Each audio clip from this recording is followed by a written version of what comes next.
6월절을 맞아서 예수님이 6월절에 성전에 올라가셨고 거기에서 장사하는 사람들 내쫓는 그런 내용입니다.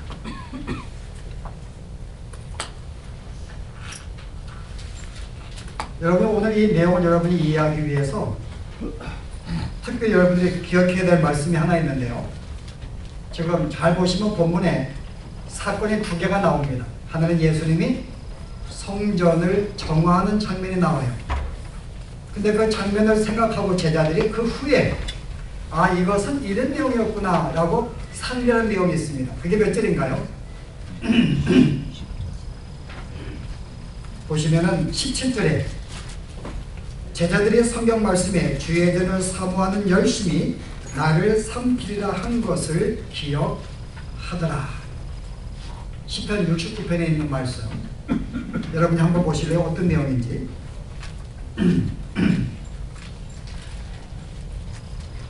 주의 집을 위하는 열성이 나를 삼키고 주를 회방하는 회방이 내게 미쳤나이다. 이 말씀이 생각한 거예요. 그 예수님의 성전을 정화하는 그 내용은 정화 자체에 지금 목적이 있는 게 아닙니다. 그 정화하신 그 내용을 기억하면서 우리 주님이 주님을 위하는 그 열성이 나를 삼켰다고 고백하는 이 예언의 말씀을 지금 생각한 것입니다. 그리고 뭐라 그래요? 주를 회방하는 회방이 내게 미쳤나이다. 이 사람들은 우리 하나님이 영광을 가리었어요.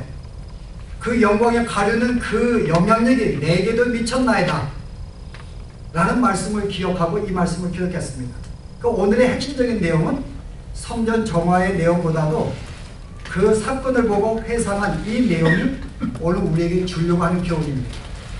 또 하나의 사건은 뭐예요? 이 성전을 다 내어 쫓았더니 제3들이 나와왔어요. 그리고 묻습니다. 당신이 무슨 권위로 이 일을 하는가? 이것을 할 수 있는 사람 메시아밖에 없는데 당신이 정말 메시아냐? 그러면 증거를 보라고 말합니다. 예수님이 증거를 보이죠. 뭐라 그래요? 네가 이 성전을 헐라. 그럼 내가 3일 만에 세울 것이다. 근데 이 말씀을 그들이 이해하지 못했어요. 우리가 46년 동안 이 성전을 지었거든요. 아직 성전은 완성이 안 됐습니다. 그 성전은요. 지금 여들 짓고 있는 상태에 있는 거예요. 46년에 걸려도 못 짓고 있는데 어떻게 내가 3일 만에 지으려고 하느냐? 근데 예수님은 그 의도는 뭐예요? 당신의 몸, 성전된 당신의 몸을 지금 가지고 말씀하신 것입니다. 그랬더니 또 이 사건을 가지고 제대로 또 해석하는 거예요. 뭐라 그래요? 나중에 주님이 부활하신 다음에 그때 그 말씀이 이런 내용이었구나 라고 하는 걸 회상합니다. 그래서 오늘의 이 주신 교훈은 두 가지의 회상에 대해서 내용을 이해해야지만이 오늘 이 내용이 뭘 말하는지를 이해할 수 있다고 생각을 해요. 단순히 성전 정화의 문제가 아닙니다. 오늘 핵심은 뭐예요? 주의 전을 위하는 그 열성이 나를 죽게 만들었다. 이게 문제적인 내용입니다. 조금 더 우리가 의역한다면 내가 주님을 너무나 내가 사랑하고 열정적으로 주님의 영광을 위해서 왔는데 이 영광을 나타내기 위해서 내가 죽으러 왔다는 것입니다. 그래서 오늘의 이 핵심적인 내용은 주님의 하나님의 영광을 위한 열성, 그 열성 때문에 당신이 생명을 내어놓는 것, 이게 오늘 이 사건을 보고 회상한 그런 내용이기 때문에요. 오늘 이 회상이 실제 오늘 모든 교훈의 내용이 여기 다 담겨 있어요. 주의 전을 향한 열성, 그 열성이 내가 생명을 내어놓았다. 자, 오늘 내용 볼까요 한번요? 지금 6월절을 맞았는데 이스라엘은 3대 절기가 있습니다. 6월절과 오순절과 초막절, 6월절은 없어요. 그런 게 있는가 보다 생각하시면 되는데 이 세 개의 절기를 맞으면은 당시에 모든 흩어져 있는 모든 20세 이사의 장정들은 예루살렘 성전으로 순례를 하게 되어 있습니다. 그들은 다 예루살렘에 나와서 그들 예배하게 되어 있어요. 근데 올 때에 그냥 오지 아니합니다. 그들은 올 때에 하나님께 드릴 제물을 가지고 와요. 소나 양이나 비둘기를 가져옵니다. 부자들은 소를 잡아야 되고 중간 정도 사는 사람은 양을 가져와야 되고 가난한 자는 비둘기를 드리면 되는 거예요. 근데 오늘 이들이 지금 이 성전 앞에 혹시 그것을 준비하지 못한 사람들을 위해서 이 이것들을 지금 가축시장에 준비해 놓았어요. 근데 예수님이 오셔서 그 모든 가축을 다 내쫓으신 것입니다. 여기를 장사꾼의 소굴로 만들지 말라는 거죠. 근데 여러분, 이 요한복음은 다른 공간복음 보면 조금 더 자세하게 이 내용이 나오는데요. 마태복음은 어떻게 이 내용을 설명하는가 하면요, 제가 한번 읽어볼게요. 21장 보시면은 저에게 이르시되 기록된 바 내 집은 기도하는 집이라 일컬음을 받으리라 하였거늘 너희가 강도의 굴혀를 만드는도다. 너희가 이 하나님의 성전을 강도의 집으로 만들고 있구나 라는 것입니다. 예수님이 그러면서 모든 가축을 다 내쫓았어요. 그 다음에 돈 바꾸는 사람들의 돈을 그냥 뒤엎었습니다.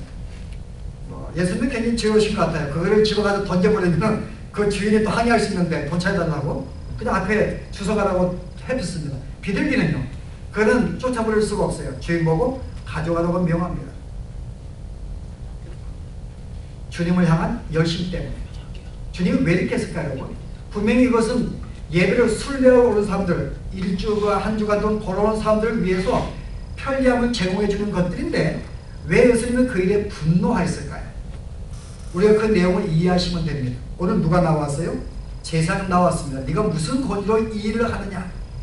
이 지금 모든 것은 제사장들이 관리하는 건데요. 여러분 잘 보세요. 실제 하느님께 제사하기 위해서 우리가 당시의 문헌에 보면은 한 13만 명의 장정들이 모인다고 합니다. 근데 거기에 빨리 가족들, 노인들 합치면은 보통 100만 명 정도가 6월절에 모인다 그래요. 근데 거기에 드릴 사람은 13만 명의 장정들만 드리면 되는 게 20세 이상의 남성들만. 근데 보통 드리워지는 이 양이 25만 마리가 드린다 그럽니다. 대단히 많은 거예요. 근데 이 사람들이 이 양들과 비둘기와 소들을 가지고 오면은 합격을 받을까요? 받지 못할까요? 하나님께 드리는 제물은 흠이 없어야 됩니다. 근데 오는 사이에 살이 빠질 수가 있고 털이 좀 빠질 수가 있고 병들 수가 있고 뭐 어떤 일을 당할 수가 있습니다. 이런 것 때문에 거기서 판단하는 사람이 거기다 빠꾸를 넣는 거예요. 빠꾸가 이런 말인가요? 네, 이거 그냥 이렇게 거들여버리면 이거 불합격을 하는 것이죠. 안 된다는 것입니다. 그래서 거기다 판정을 불합격을 받게 되어 있어요. 그 이유가 뭘까요, 여러분? 그 자체가 문제에서 된 게 아니에요. 여기는 장사 속에 있습니다. 일단은 그들이 가져오면은 이렇게 거절을 하고 자기들이 준비한, 제사장들이 준비한 그 양과 소들을 팔기 위한 목적이 있는 거예요. 예수님은 그 마음을 보신 것입니다. 마땅히 성전은 하나님께 기도하고 교제하고 주님의 은혜를 받는 곳인데 그곳에서 제사장들이 하나님의 거룩한 이름을 빙자하여 자기의 이익을 추구했다는 것입니다. 그래서 그들이 정성껏 가져와도 그냥 그것을 불합격하고 자기들의 물건을 파는 거예요. 이것을 예수님이 보신 것입니다. 또 하나는요, 동지를 기업했어요.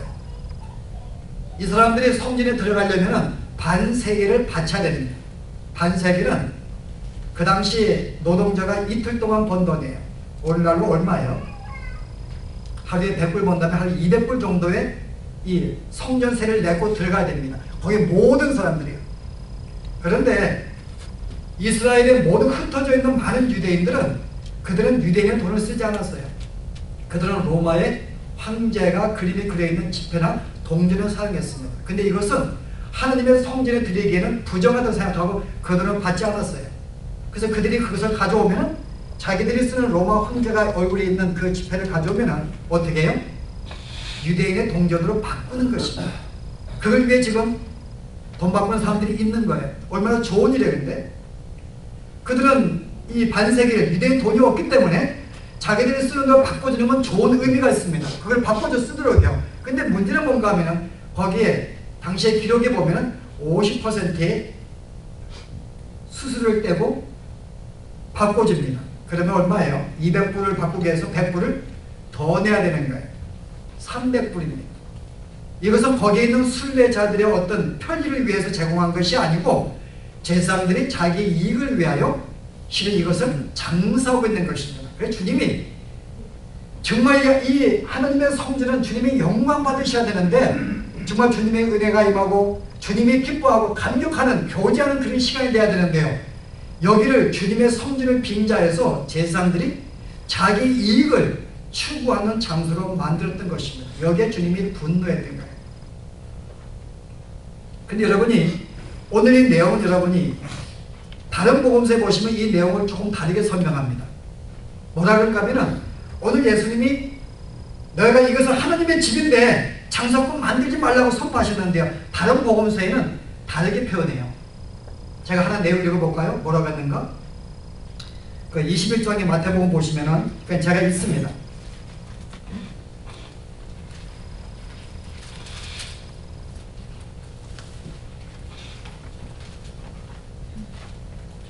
(21장 13절에) 저에게 이르시되 기록된 바 내 집은 기도하는 집이라 일컬음을 받으리라. 기록된 바 무슨 말이에요 여러분?